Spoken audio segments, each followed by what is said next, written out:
Hello, everybody. Now, today, April the 23rd, is St. George's Day, but it is also the first day of the Islamic holy month, Ramadan. Now, I've got a nice book for us to read about Ramadan, one of our Festivals Around the World series. And then I've got an activity for us to do where we can draw around our hands. Where is it? Draw around our hands, and we can decorate the outline with some patterns. I've got some lovely pictures to show you. And then at the end of the activity, I've got a nice story for us called The Swirling Hijab, about a little girl and the things that she does with her mum's hijab. So let's get started, shall we? So, Ramadan. Now, I really like this. On the opening page, there's a picture of a very amazing looking building, isn't it? That is called a mosque, and that is the Grand Mosque in Istanbul in Turkey. So isn't that a beautiful building? I know that we've made paintings of mosques for other Islamic holidays. I think it was for Eid al-Adha. So Ramadan, and this book's really good. There's a little girl called Noor, and she's going to help us to pronounce some of the words.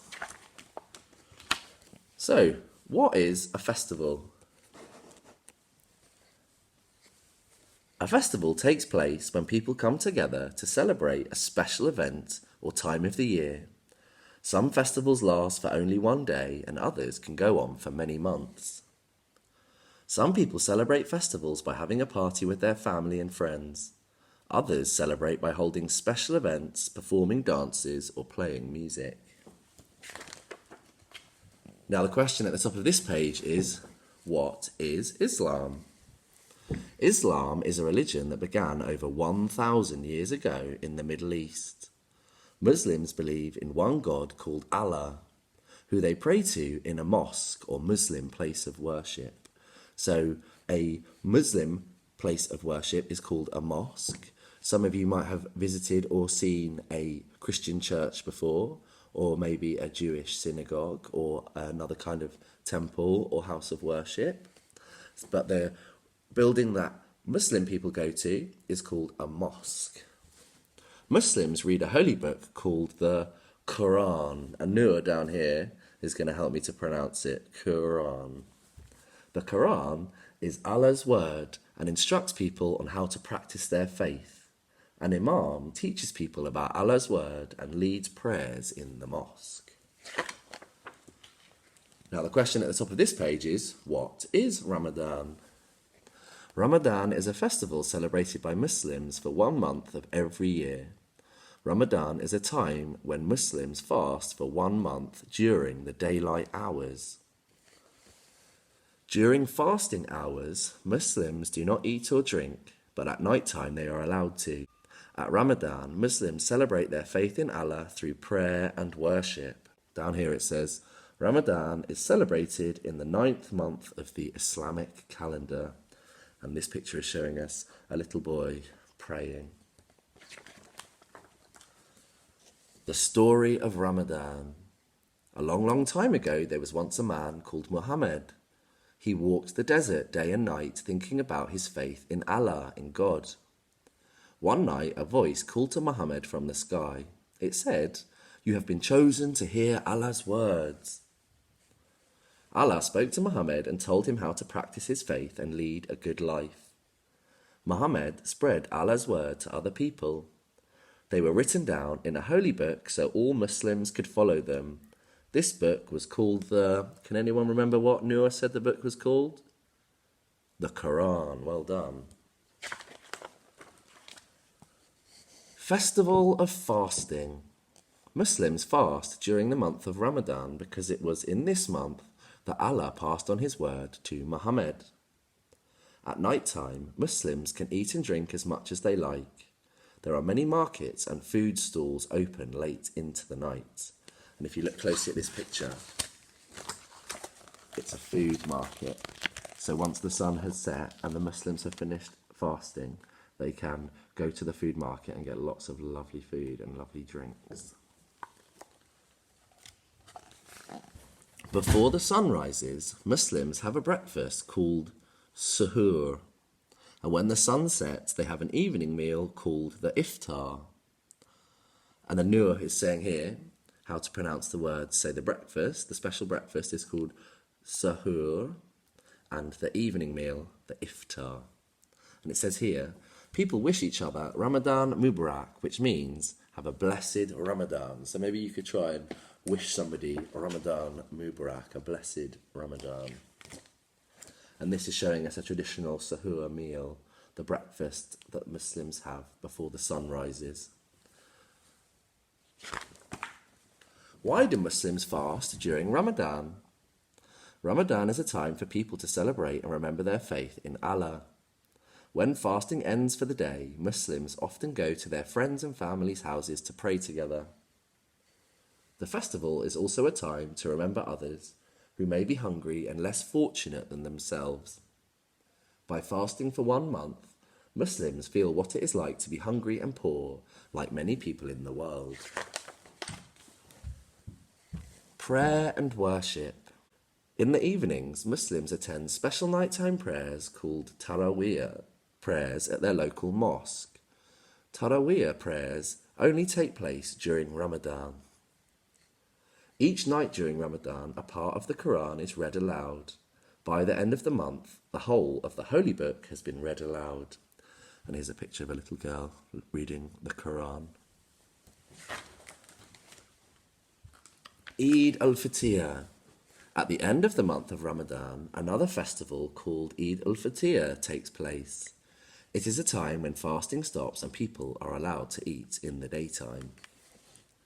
Families and friends come together to eat a special meal, exchange gifts and dress in their best clothes. Eid al-Fitr lasts for only 1 day. So Eid al-Fitr is the celebration at the end of the Islamic holy month Ramadan. So Ramadan lasts for a whole month, and then Eid al-Fitr is like the celebration at the end of Ramadan. Family and friends. Ramadan and Eid al-Fitr are both festivals that celebrate sharing and forgiveness. People give money to others that don't have enough so they can celebrate these special festivals too. This is called Zakat al-Fitr. Although Muslims celebrate their faith in Allah during the festival, Ramadan is also about spending time with family, friends and loved ones. The end. So that was our book about Ramadan. I hope you enjoyed it. I think that's really interesting, and I think it's fun to learn about people from different parts of the world or different religions and different groups. So I thought we could have a go at making some henna patterns. So we're going to draw around our hands and we're going to decorate the outlines. So I've got some pictures here I've printed out. Isn't that pretty? So henna, I think, is a dye. So we're not going to actually draw on our hands or put anything on our skin. But when people do real henna, it is like a dye, like a paint that you can put on your skin, and then it makes these lovely patterns. So this is a lady that's decorated her hand. This is a really nice one, I thought. So look, there's a lady who's had both of her hands decorated with the henna patterns, and it looks a bit like, I think, flowers on the back of her hand, and then intricate little patterns all along her fingers. That's a really nice one. And then one more. So look, this person has had the palms of their hands decorated, and if you look closely at the wrists, you can see the domes of a mosque. Isn't that fantastic? Really intricate and pretty patterns. So I thought we could have a go at doing that. So what I've got is a A4 sheet of paper, like when we made our paper aeroplanes, like this. And what I'm going to do is I'm going to put that on my board, and I've got my pen here, and I'm going to put my hand on the board, and I'm going to draw around it. So I'm going to spread my fingers out, and I'm going to put my hand on my paper like this, and I'm going to hold my pen in my other hand, and I'm going to carefully start down here by my wrist, and I've spread my fingers out, and I'm going to go alongside my hand, and I'm going to go down in between each finger like this. It's quite tricky, so you might need some help, and I thought it might be fun. After you've drawn around your hand, you could draw around your mum's and dad's hands and have different size hands on your paper, and then you can decorate those. So there we go. That's my hand that I've drawn around. Now I'm going to draw some patterns, just like we saw the henna patterns. So I've got some colourful pens down here. I'm going to start decorating my hand outline.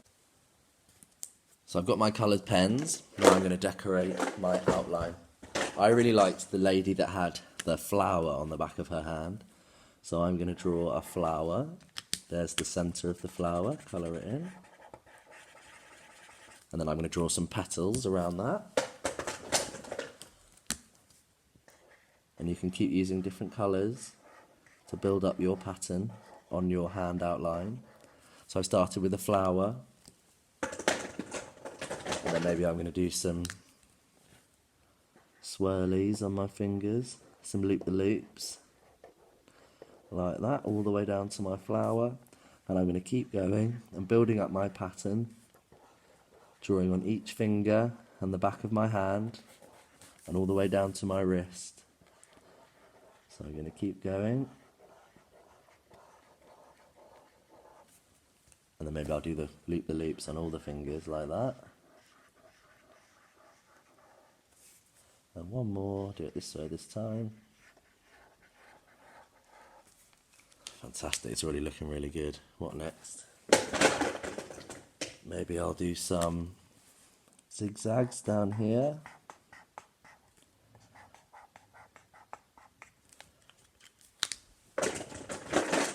And maybe do some spots in the zigzags.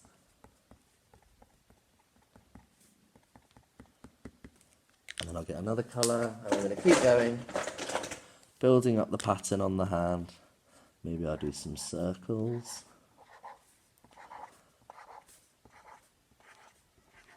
Like that. Oh, we could fit some in here as well. And then maybe I'll do a spot in each of those circles to make them extra colourful.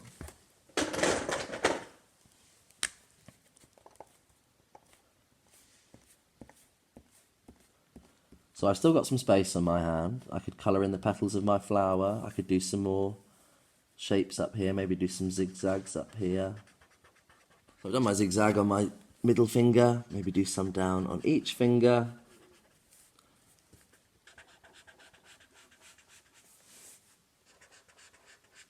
And then I've still got my wrist to decorate, haven't I?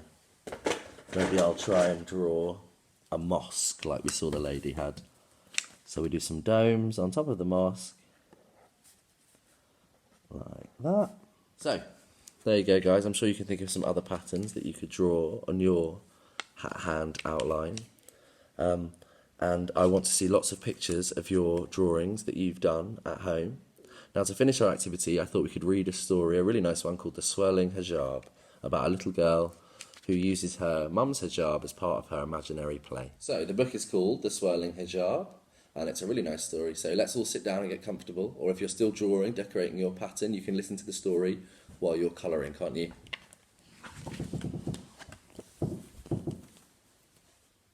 My mum's hijab is black and soft and wide. It is a fort for me to hide inside. So look, there's a little girl, she's imagining when she lifts her mum's hijab above her head. It's like a fort, like a castle for her to hide inside. A ship's sails flapping in the air. So there's a little girl on the front of the boat and she's got the hijab and she's imagining it is a sail, like a sail on a ship that's flapping in the breeze. And here you can see on the sail of the boat a crescent moon and star, which is a symbol of Islam. We talked about some symbols, didn't we? You have a Christian crucifix and a Star of David for Jewish people, and lots of other symbols that represent different religions and groups of people. A comforter when she is not there. So the little girl's looking at the picture of her mummy. The hijab is comforting her while she's thinking about her mummy. A Bedouin tent. So she's used the hijab to make a little tent, just like the Bedouin people that live in the deserts and live in tents in the desert. A wedding sari. So the little girl is imagining that her mum's hijab is like a sari that a lady might wear when she's getting married. A cloth for my party. So there, the girl is using her mum's hijab as a picnic blanket so she can have a party in the sun with her friends. Oh, there, look, she's using it as a warrior queen's cloak. So she's wrapped it around her neck like a superhero's cape just like a warrior queen here in the background. Or it's a nomad's baggage, so she's wrapped it up and she's carrying it on her head like the nomad people that are riding camels through the desert. Or a blanket when I need a rest, so she's using her mum's hijab as a blanket to keep her warm when she's resting.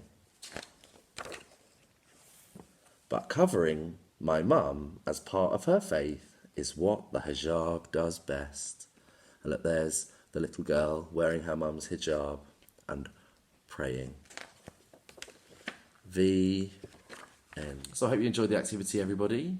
That was a story about Ramadan and the swirling hijab, and we also drew around our hands and decorated them with a henna style pattern as well, didn't we? So remember, I want you to send in lots of pictures of your fantastic henna patterns on your hand outlines, and we can all see each other's brilliant work.